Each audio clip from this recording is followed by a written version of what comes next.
스포츠. No problem. 화요일 저녁에는 이 두 분과 함께하고 있습니다. 정 PD와 김 기자. 정현호 KBS 스포츠 PD 나오셨고요. 일간 스포츠 김재한 기자 나오셨습니다. 두 분 안녕하세요. 안녕하세요. 어서 오십시오. 정현호 PD 깔끔하게 이발하고. 감사합니다. 아주 훈남이 돼갖고 왔습니다. 네. 원래 훈남이었죠. 원래 훈남이죠. 그 전에 네. 아니라고 이제 물어보려 했는데 감사합니다. 지난주에 예고해 드렸다시피 이번 네네. 주부터는 두 분과 이제 배구 이야기도 하지만 동계 올림픽 좀 집중 탐구를 하기로 했잖아요. 맞습니다. 이제 올림픽 리포트라 그래서 이제 2달도 안 남았기 때문에 올림픽 얘기도 하고 배구는 또 이제 주간 배구 항상 경기들도 많고 하니까 이야기를 좀 해볼까 합니다. 이 이야기들 하기 전에 네. 일단 뭐 야구 얘기 잠깐만 할게요. 왜냐하면 이제 기아 개인적으로 기아 팬이신 거죠, 정현우 맞습니다. PD가. 네. 네. 기아 팬 입장으로서 네네. 김종국 감독 선임 어떻게 보시나요? 사실 예상외로 좀 발표가 많이 늦어졌어요. 마무리 캠프 직후 혹은 직전에 감독을 선임할 줄 알았는데 네. 결국 소문이 제일 확률이 높았던 김종국 감독이 이제 선임이 됐는데 장정석 신임 단장과 최준영 신임 사장의 의도가 좀 반영된 게 아니냐. 이들의 이제 김종국 감독과의 이제 그 의도가 좀 있는 게 아니냐 해석이 있었고 취임 후에 김종국 감독이 한 얘기가 적극적인 야구, 실패를 두려워하지 않는 야구. 저는 이 부분이 매우 좋았어요. 왜냐하면은 9위였잖아요, 올해. 네. 9위가 그대로 있으면은 9위밖에 더 하겠습니까? 뭐라도 해야 됩니다. 네. 굉장히 좀 분노가 느껴지는데 현 상태를 그대로 유지하면 9위밖에 못 해요. 뭐라도 해야 되는 상황인데 왜냐하면 지금 기아가 이제 잠깐 더 진지하게 들어가자면 장타율이 올해 최하인데 주루 플레이 WAR도 최하입니다. 그러니까 멀리 치지도 못하는 팀이 뛰지도 못한다. 타격에 있어서는 뭐 잘하는 게 아무것도 없었던 거죠. 그런 상황이 있기 때문에 좀 두려움 없이 실패를 두려워하지 말고 적극적으로 해야 한다라는 김종국 감독 의견에 좀 동의하는 편이거든요. 참고로 이 선수와 감독으로 우승했던 경우도 있고 코치와 감독으로 우승한 경우는 있었어도 선수, 코치, 감독 모두 우승한 경우는 지금까지 단 한 번도 없었습니다. 같은 팀에서. 그래서 이 김종국 감독이 과연 역사를 쓸 수 너무 좀 이른가요? 아니 그래도 팬심이니까 괜찮습니다. 그렇죠. 그래도 계약 기간이 3년이니까 맞아요. 저는 그래도 이 신인 감독에게 그래도 3년이라는 시간을 준 것은 그러니까 저는 이거에 굉장히 좀 의미를 두고 싶고요. 말씀해주신 대로 일단 제가 딱 이 얘기를 들으니까 정말 이 정현우 PD의 기아 팬심이 참 대단하다는 거를 이 자리에서 한 번 더 좀 확인을 하게 됐고요. 네. 그러니까 기밍 아웃 하신 거죠. 어쨌든 그렇죠. 오래됐습니다. 뭐 야구를 잘 모르시는 분들은 아니 뭐 김종국이 왜 갑자기 기아의 감독이 됐냐 하실 텐데 그 가수 김종국이 아닙니다. 그렇죠. 예전에 그 기아 타이거즈의 선수였던 맞습니다. 지금은 감독으로 부임한 김종국 감독이었고요. 기아 이야기는 뭐 제가 또 사심 잘 채우게 해드렸으니까 여기까지 감사합니다. 하고요. 한 주간의 배구 이야기를 전하는 주간 배구로 넘어가겠습니다. IBK 기업은행 김산희 감독 대행의 자진 사퇴 얘기부터 좀 해주시죠. 네, 지난 2주 동안에 이제 또 좀 많은 일들이 있었고 또 한 주 사이에도 아주 또 급격한 일이 하나 있었죠. 맞습니다. 김산희 감독 대행 IBK 기업은행을 이제 이끌다가 지난 2일에 김천에서 열린 도로공사와의 홈 경기를 앞두고서 팀을 떠나겠다. 맞습니다. 이렇게 전격적으로 이제 밝혔습니다. 결국 이 경기에서도 IBK 기업은행이 0대3으로 이제 완패를 당하면서 좀 여러 가지로 좀 아쉬운 좀 그런 경기를 치렀고 경기 끝나고 나서도 자진 사퇴를 고민하다가 결정을 내리게 됐다. 또 이제 팬들께 죄송한 부분이 크고 어떤 이유에서든 죄송하다. 뭐 이런 또 이야기를 또 밝혔습니다. 네. 김산희가 선수 당시에는 뭐 어마어마한 선수였고 그렇죠. 역사에 남을 만한 등번호가 영구 결번될 정도로 맞습니다. 그런 훌륭한 역사를 썼던 선수가 논란 일으키고 물러나는 상황 좀 안타깝긴 해요. 그렇죠. 근데 심지어 이 사퇴를 발표하는 과정도 구단과 상의했던 게 아닌 것 같아요. 인터뷰에서 이제 구단과 상의를 하고 한 거냐라는 물음에다가 김산희 당시 감독 대행이 나의 독단적인 생각이고 내가 결정했다. 선수들에게 경기를 뭐 좀 선수들에게 모른다. 사실 감독이 경기를 앞두고 갑자기 물러난다고 하면 당연히 선수들한테 영향이 갈 수밖에 없잖아요. 심지어 IBK 사무국에 따르면 또 김 대행이 공식적 인터뷰에서 갑작스럽게 물러난다는 뜻을 밝혔다. 이렇게 이제 워딩을 가져왔다는 거는 IBK 측에서도 좀 당황스럽다라는 의견을 전혀 알지 못했던. 그렇죠. 간접적으로 전달을 한 거죠. 그래서 분명히 선수들 입장에서도 이 부분에 대해서도 당황스럽지 않았을까, 조금 무책임한 게 아닌가 이런 생각도 들더라고요. 그러니까 전체적으로 저희가 지난주에 조금 다루지 못했던 이야기 중에 하나가 또 외국인 선수 문제가 있었거든요. 그렇죠. 그러니까 라셈 선수가 경기를 하기 거의 뭐 한 2시간도 안 된 그 경기 시작 전에 맞습니다. 1시간 반 전에 외국인 선수를 교체한다. 이런 보도 자료를 그때 냈습니다. 그러니까 선수는 뭐 마지막까지 라셈은 최선을 다했죠. 네. 뭐 GS 칼텍스전에도 14점을 했고 이제 한국을 떠나기 전까지 참 이 많은 그런 좋은 모습을 보여줬는데, 전체적으로 이 과정들을 보면은 이 교체 과정에서도 감독 대행이 몰랐고요. 그렇죠. 그러니까 시스템이 없었다는 얘기입니다. 네, 좀 전체적으로 이 IBK 기업은행의 이 대처에 참 여러 가지로 좀 아쉬움이 많았던 게 사실입니다. 네. 어쨌든 뭐 구단 공식적인 입장은 지금 나왔습니까? 안 나왔습니까? 이런 것도 문제죠. 그렇죠. 5일 날 이번 주 일요일에 이제 저희 KBS에서 중계를 했던 IBK와 페퍼저축은행 경기에서 안태영 감독 대행이 첫 승을 거뒀어요. 그런데 아직까지도 이 기업은행 측에서는 안태영 감독 대행이 부임했다는 얘기에 대한 공식 보도 자료가 없습니다. 아, 네. 그렇습니까? 그러니까 이것도 잠깐 넌센스죠. 넌센스인데요. 심지어 이것 때문에 김산희 코치가 복귀하는 건지 아니면은 이제 뭐 결별을 하는 건지 이런 거에 대해서 어떤 공식적인 자료가 없기 때문에 그냥 김산희 코치는 현재로서는 그냥 아무런 보도자료 없이 팀을 떠나만 있는 상황이잖아요. 그렇죠. 이 자리에 대해서 안태영 감독 등이 올라온 자리를 어떤 코치가 메꿀 것인지에 대한 얘기도 없고, 진짜 지금 기업은행에 대해서 너무 안 좋은 얘기만 하는 것 같긴 한데 네. 이런 식으로 감독 대행이 공식 보도자료보다 먼저 데뷔를 하는 게 있었나 싶을 정도로 이거는 의아했죠. 뭐 확실히 이거는 네. 뭐 팬이든 배구를 잘 모르시는 분 입장에서도 네네네. 이런 프로 팀이 구단 자체에서 공식 입장을 발표하지 않는다는 거는 어떻게 보면 이 팬들 되게 좀 안타까운. 그러니까 그렇죠. 말이에요. 굉장히 우리가 무시당하는 느낌 이런 그러니까 느낌이 그럴 들 수밖에 없어요. 안태영 감독 대행 본인도 인터뷰를 보면은 구단으로부터 2게임 정도는 해야 될 것 같다고 이야기를 들었다. 해야 될 것 같다고 이야기를 들었다. 네. 그러니까 이거는 구단에서도 지금 아직 갈팡질팡하고 있다는 얘기거든요. 그러게요. 그러니까 네. 지금 그러니까 길어도 한 게임 추가돼서 3경기 정도 할 것 같다. 아직까지도 이 내부에서 어떻게 누구를 또 감독을 선임을 할 것인지 최대한 빠른 시간 안에 감독 선임을 하겠다라고만 밝혔지만은 명확하게 아직 그 이후의 상황에 대해서는 IBK 기업은행 구단 쪽에서는 아직 발표한 게 없습니다. 그렇죠. 이전 뭐 사퇴를 본인이 선언을 하고 떠나신 네네. 김산희 IBK 감독 대행은 또 논란이 악수 논란이 있었잖아요. 그랬죠. 예. 그 상대팀 감독들이 경기 끝나고 악수를 청하지 경기 않았다. 전에 이제 악수를 거부했었고 경기 끝난 후에도 악수를 거부했었고 네. 이런 부분에 대해서 근데 새로 부임한 안태영 감독 대행이 저는 궁금했거든요.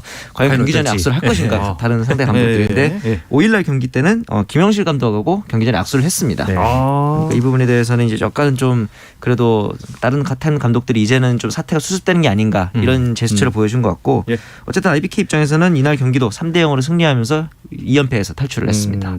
일단 뭐 저희가 스포츠 공식 채널로 목소리를 내겠습니다. 네. IBK 기업은행 측에서는 조성화 선수나 네네. 김산희 코치의 거취를 좀 명확하게 결정할 필요가 있다. 저는 이렇게 생각하거든요. 아, 그렇죠. 왜냐면은 이제 결별하겠다라고 얘기를 했지만 뭐 구체적으로 뭐 방출인지 이미 탈퇴인지 이런 행정 절차가 아직이고 제가 보기에는 상벌위원회가 열리는 10일 이후에나 공식적인 발표가 나올 것 같은데 이 부분도 좀 의아한 게 코보의 책임을 떠넘기는 느낌이 자꾸 드는 부분도 있고 네. 그다음에 이제 아까 말했던 라셈에 대한 무례한 태도도 논란이잖아요. 그렇죠. 심지어 27일 날 경기 직전에 방출 통보를 해놓고 그 뒤로 4경기를 더 뛰게 했습니다. 맞아요. 다른 외국인 선수가 산타나가 들어오기 전까지 네. 4경기를 더 뛰어달라 했고 지금 내일 모레 열릴 경기도 아마 출전하지 않을까. 아직 자가격리가 있기 때문에 네.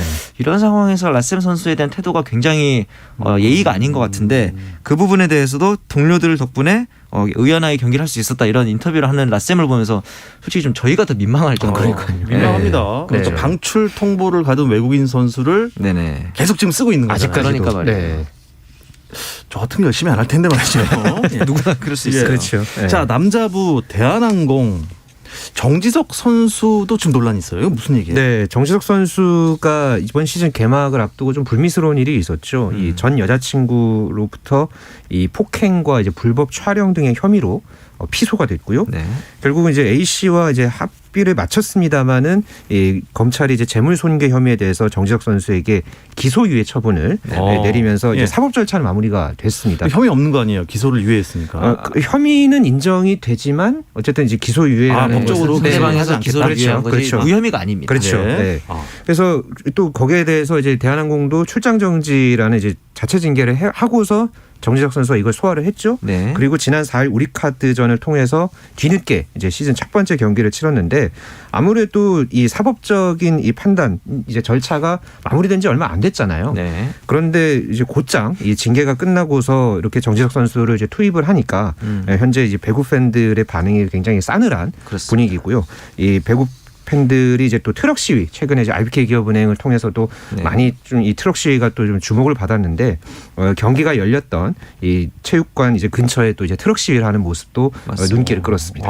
트럭 위에서 지금 시위를 하는 마당에 대한항공은 이렇게 빨리 복귀를 시켰어야만 하는 뭐 이유가 있었을까요? 복귀전에서 16점을 올렸단 말이죠. 팀의 경기력 완승을 이끌었고 이래서 복귀를 시켰는데 잘하네.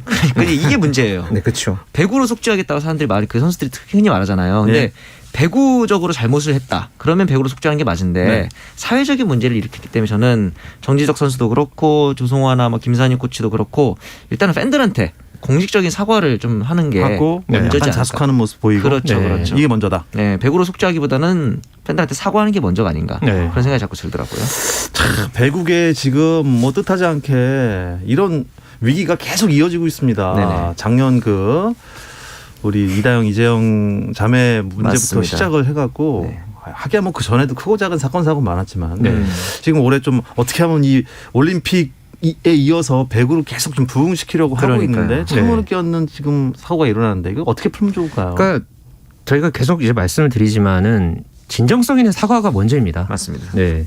그러니까 거기에서는 당연히 당사자들도 마찬가지고 이 구단들도 무언가 책임감을 확실하게 보여줘야 된다고 저는 생각을 하거든요. 네네. 어떤 뭐 해결 의지도 마찬가지고 거기에 대해서 저는 좀 더 나아가서 이 구단주까지도 좀 전면에 나서서 뭔가 좀 확실하게 쇄신하겠다. 지금 보면은 좀 이렇게 뒤에 좀 숨어 있는 약간 그런 좀 모양새도 사실 보이거든요. 그럴 수 있죠. 네, 그런 좀 구단주 단장부터 해서 이 모든 구성원들이 책임감을 갖고 좀 진정성 있는 모습을 보이는 것이 지금으로서는 아주 중요한 부분이라고 봅니다. 네, 지금 현재 펼쳐지고 있는 경기 상황 정리해드리겠습니다. 현대건설이 정말 역사에 남을 13연승에 도전하고 있는데 네. 이게 역사에 나올 만한 일인 게 그만큼 어렵다는 얘기 아닙니까? 맞습니다. 그런데 그렇죠. 지금 한국도로공사와 현대건설의 경기 첫 세트를 도로공사가 땄어요. 그렇죠. 25대 19로. 네. 두 세트는 뭐 여유가 좀 있다고 하긴 좀 그렇지만 어쨌든 25대 네. 23으로 네. 현대건설이 듀스 가져갔고 끝에 따냈고요. 3세트는 듀스 끝에 따냈단 맞아요. 말이에요. 네. 이게 쉽지가 않아요. 지금 그렇습니다. 4세트 상황 어떻게 되고 있나요? 현재 4세트는 이제 4대 3으로 현대건설이 앞서고 있는데 네. 지금 보면 스코어가 계속 박빙이기 때문에 박빙입니다. 저번에도 짚어드렸지만 이 도로공사 GS 칼텍스전으로 이어지는 2연전이 네. 현대건설 입장에서 연승에서 가장 강력한 분수령이 될 것 같습니다. 네. 참 연승이라는 게 물론 연승에 재물이 되고 싶은 팀은 아무도 없을 거예요. 그렇죠, 당연하죠. 네. 하지만 현대건설은 현대건설대로 역사를 새로 쓰고 싶은 마음 그렇죠, 간절하고 남자부 경기는 방금 끝났습니다. 네. KB손해보험과 현대캐피탈의 경기가 있었는데 KB손해보험이 세트스코어 3대 0으로 완승을 했습니다. 네. 빨리 끝났어요. 케이타 네. 선수가 또 트리플 크라운을 오늘 기록을 했네요. 네, 멋진 트리플 활약을 했습니다. 크라운이면 뭐뭐뭐 이제 후위 공격하고 네. 서브 에이스, 네. 그다음에 득점. 블로킹 이렇게 블로킹. 네. 세 가지로 이제 기록 3개 이상 기록하는 거를 트리플 크라운이라고 네. 하죠. 대단하다. 한 경기에서 3개 이상을 네. 쉽지 않죠. 나란히 네. 기록하면 트리플 크라운이라고 합니다. 네네. 좋습니다. 우리카드가 지금 남자 부에서 네. 7위예요. 네. 네. 그냥 7위도 아니고 지금 보면은 1위와 6위까지의 승점 차를 보면 4점밖에 차이 안 나거든요. 그렇죠. 근데 우리카드 혼자 6위인 삼성화재랑도 6점 차이가 나고 선두인 한국전력과 10점 차이가 납니다. 압도적으로 지금 성적이 안 좋고 그러니까요. 최하위인데 네. 왜 이런 건가요? 역시 알렉스의 기량 하락인 것 같아요. 작년에는 이제 이 신영철 감독한테 항명하는 태도를 보여서 문제였는데 올해는 지금 공격 성공률, 후위 공격 성공률 모두 거의 10%포인트 가까이 떨어지면서 지금 우리카드 성적 하락의 좀 가장 큰 이유가 아닐까 이런 걱정이 좀 있습니다. 네. 배구 얘기 끝으로 하나만 더요. 네. 우리 중국으로 진출한 김연경 선수가 이번에 중국 슈퍼리그 올스타전 명단에서 빠졌대요. 이거 어떻게 된 겁니까? 그러니까 김연경 선수를 비롯해서 이제 4명의 그 중국 슈퍼리그에서 뛰는 외국인 선수들이 모두 이 올스타전 명단에서 빠졌죠. 네네. 예, 전부 이 중국 배구 협회가 28명 전원을 자국 선수들로 선발을 했고요. 네. 뭐 결국은 이게 뭐 중국 선수들만을 위한 또 사실은 또 이게 좀 코로나19 상황도 있고 또 베이징 동계올림픽을 지금 또 앞두고 있는 상황에서 약간 시즌이 조기 종료가 되거든요. 그래서 좀 어떻게 보면 자국 선수들을 조금 배려하는 그런 모양새를 보였습니다만은 중국 팬들 입장에서는 그래도 뭐 조던 라슨이나 뭐 김연경 이런 선수들이 세계적인 선수들이잖아요. 네. 이 선수들이 올스타전에 이제 나서지 못한 것에 대해서 이 외국 선수가 참가하지 않아도 올스타전이라고 부를 수 있나요? 뭐 이렇게 또 댓글을 또 달면서 비꼬는 그런 반응들이 많았습니다. 네. 자, 주간 배구 이쯤에서 마무리하고요. 베이징 동계올림픽 이야기를 나누는 올림픽 리포트로 넘어가겠습니다. 잠깐 쉬었다 오겠습니다.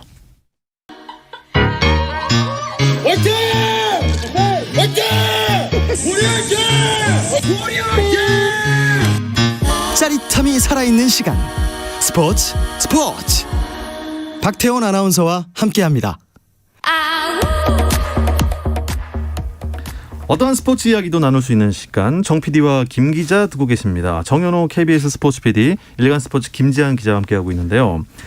베이징 동계올림픽이 지금 2달도 안 남았는데 네. 막 뭔가 기대되고 뉴스에 매일 나오고 이러진 않는 것 같아요. 그러니까요. 지금 베이징 올림픽이 오늘로써 지금 D- 개막 59일이거든요. 네.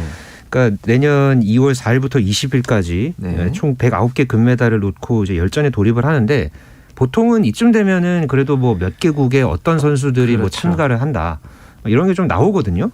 근데 지금 오늘과 이제 어제 사이에 좀 여러 가지 좀 상황들이 있었죠. 네. 이 미국이 이제 외교적 보이콧을 이제 맞습니다. 베이징 동계올림픽을 향해서 이제 보였고 지금 또 이 오미크론이 또 지금 확산이 되고 있잖아요. 네. 그러면서 지금 베이징 동계올림픽이 과연 이 또 관중을 이 자국 관중을 받아들이면서 과연 정상적으로 개최할 수 있을지 그렇죠. 이 여부가 상당히 좀 불투명해진 그런 분위기입니다.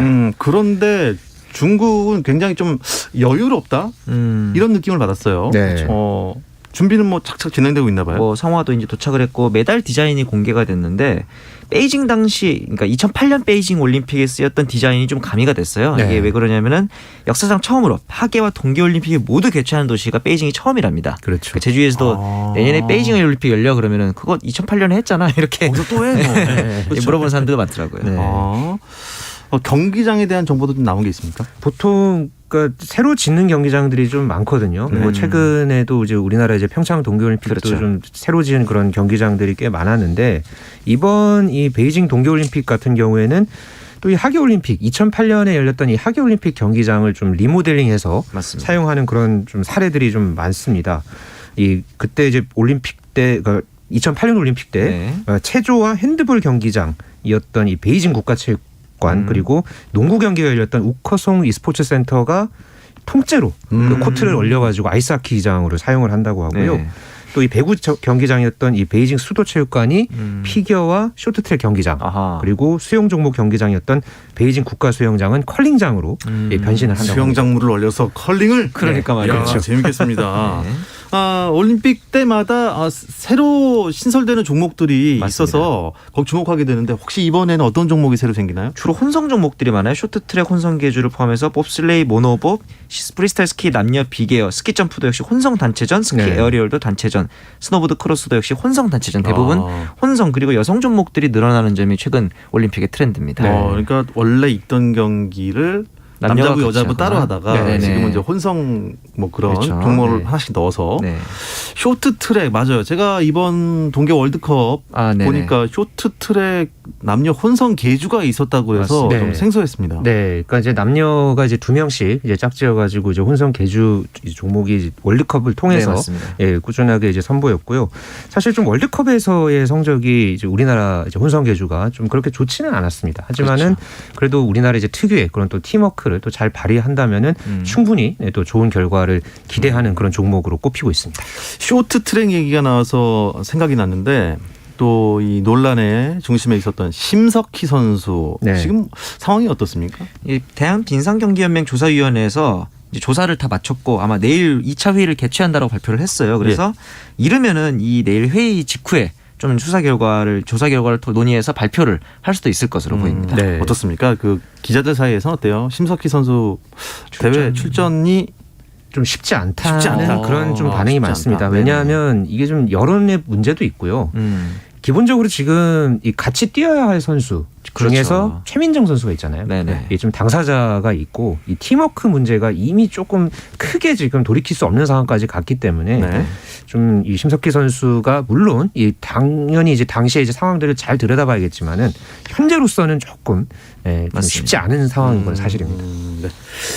자, 이제 올림픽 출전권을 따기 위한 거의 막바지인가 된 것 같습니다. 맞습니다. 어떤 종목들의 어떤 지금 일정들이 이어지고 있죠? 컬링에서는 이 믹스 더블 국가대표팀이 출국을 해서 자격대회에 나갔는데 첫날 일단 2승을 수확하면서 순조로운 출발을 했고요.